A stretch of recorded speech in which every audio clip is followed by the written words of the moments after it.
बिस्मिल्लाहिर्रहमानिर्रहीम। अस्सलाम वालेकुम students, welcome to CBEL concept based education learning YouTube channel में हमाद अहमद आपका ट्यूटर। आज की इस वीडियो में हम बात करेंगे बीकॉम पार्ट 2 की और इसका सब्जेक्ट है कॉस्ट अकाउंटिंग। तो स्टूडेंट्स आपको पता है हमने चैप्टर नंबर 5 स्टार्ट किया सीजीएस वाला।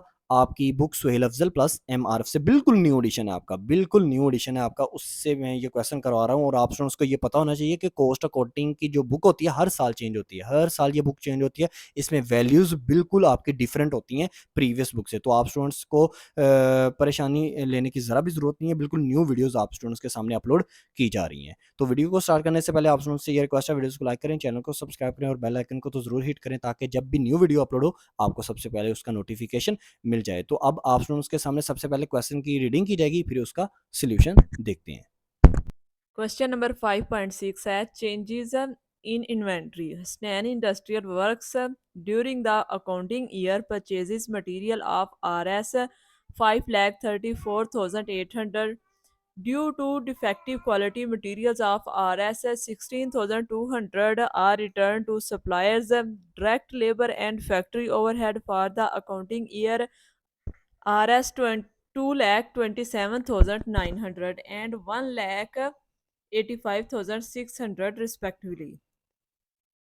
Data as to inventories are given below. Materials inventory January 1, 2000 Rs 56,800. Material inventory had 36,400. Work in process inventory increased by 24,550 rupees. Finished goods inventory decreased by 30,700. Required prepared cost of good manufactured and sold statement. ये था हमारा question number 5.6। अब हम solution की तरफ move on करते हैं। अच्छा, तो स्टूडेंट्स अब हम क्वेश्चन नंबर 6 का देखेंगे सॉल्यूशन। सबसे पहले जब भी आपने cost of goods sold statement आपने बनानी है तो सबसे पहले आपका फॉर्मेट ये होना चाहिए हुसैन कंपनी लिमिटेड, फिर नीचे cost of goods manufactured and sold statement for the year या फॉर द मंथ एंडेड या फॉर द ईयर एंडेड, जो भी आपकी बुक में वो मेंशन करेगा। सबसे पहले अकॉर्डिंग टू फॉर्मेट आपने क्या लिखना होता है, ओपनिंग रॉ मटेरियल या रॉ मटेरियल ओपनिंग या मटेरियल ओपनिंग। इसकी अमाउंट है आपके पास, अमाउंट आपके पास है 56,800। इनर कॉलम में आप लिखेंगे ये आपको मटेरियल ओपनिंग की जो अमाउंट है, क्वेश्चन में क्लियर कट डेट मेंशन की हुई है। आगे आपने क्या करना होता है, अकॉर्डिंग टू फॉर्मेट सीजीएस आपने करना होता है ऐड मटेरियल परचेज।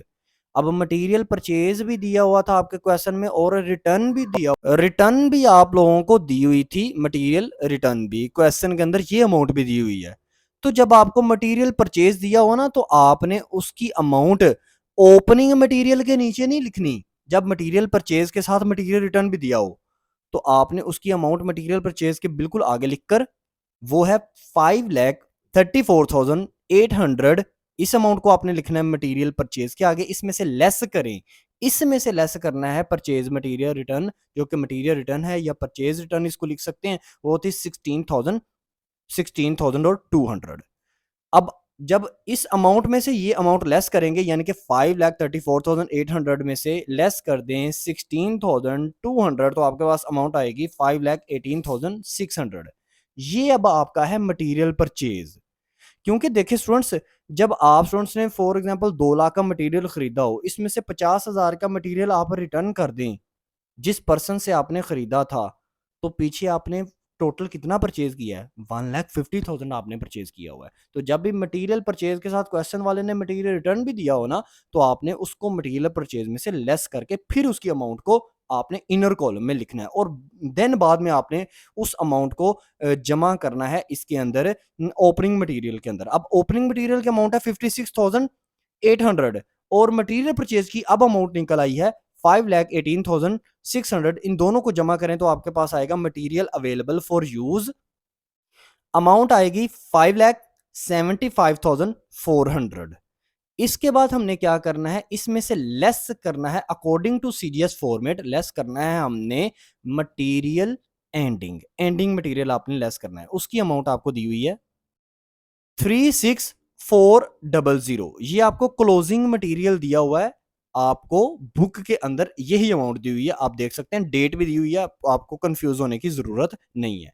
तो जब आप cost of goods available for use इसमें से माइनस करेंगे लेस क्लोजिंग मटेरियल, तो आपके पास आएगा डायरेक्ट मटेरियल यूज्ड 5,39,000 कंप्लीट, आपके पास ये आ जाएगा डायरेक्ट मटेरियल यूज्ड। अब इसमें आपने क्या करना है, ऐड करना है डायरेक्ट लेबर 2,27,900। अब इस अमाउंट को डायरेक्ट लेबर की इस अमाउंट को आप डायरेक्ट मटेरियल यूज्ड में ऐड कर दें तो आपके पास आंसर आएगा प्राइम कॉस्ट विच इज 7,66,900। ये आपके पास आ गया प्राइम कॉस्ट। अब इसमें आप ऐड करें एफओच अप्लाइड, ये भी आपको क्वेश्चन के अंदर डायरेक्ट दिए हुए हैं, मेंशन करके उसने बताया हुआ है। इसकी अमाउंट है 1,85,600। ये आपको अप्लाइड एफओएच क्वेश्चंस के अंदर दिए हुए हैं, क्वेश्चन नंबर 6 में ये दिया हुआ है, तो आपने इसको ऐड कर देना है प्राइम कॉस्ट के अंदर। तो आपका आंसर आएगा टोटल करंट मैन्युफैक्चरिंग कॉस्ट। इसको आप टोटल फैक्ट्री कॉस्ट भी लिख सकते हैं स्टूडेंट्स।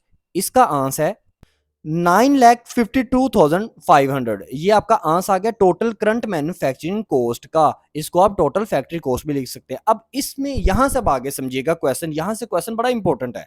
अब अकॉर्डिंग टू सीजीएस फॉर्मेट हमने यहां पर ऐड करना होता है वर्क इन प्रोसेस ओपनिंग। तो आप स्टूडेंट्स देखें, आपके क्वेश्चन में वर्क इन प्रोसेस ओपनिंग नहीं दिया हुआ, आपको क्वेश्चन में लिखा हुआ है work in process increased by. Increased by का मतलब होता है क्लोजिंग वर्क इन प्रोसेस, सिर्फ ये दिया हुआ है आपको।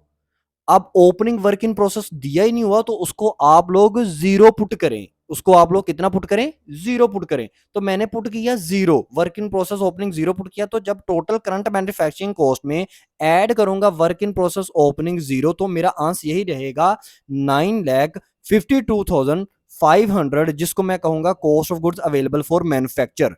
अब इसमें से मैं लेस करूंगा क्लोजिंग वर्क इन प्रोसेस या एंडिंग वर्क इन प्रोसेस भी इसको मैं कह सकता हूं। ये मुझे क्वेश्चन में दिया हुआ है सर कैसे, क्योंकि ये जो लिखा हुआ है ना आपके क्वेश्चन में वर्क इन प्रोसेस इंक्रीज्ड, इसको कहते हैं क्लोजिंग वर्क इन प्रोसेस। तो हमें वर्क इन प्रोसेस इंक्रीज्ड तो दिया हुआ है जो कि क्लोजिंग वर्क इन प्रोसेस है, लेकिन हमें वर्क इन प्रोसेस डिक्रीज नहीं दिया हुआ क्वेश्चन के अंदर, ठीक है। वो आपको फिनिश गुड डिक्रीज दी हुई है।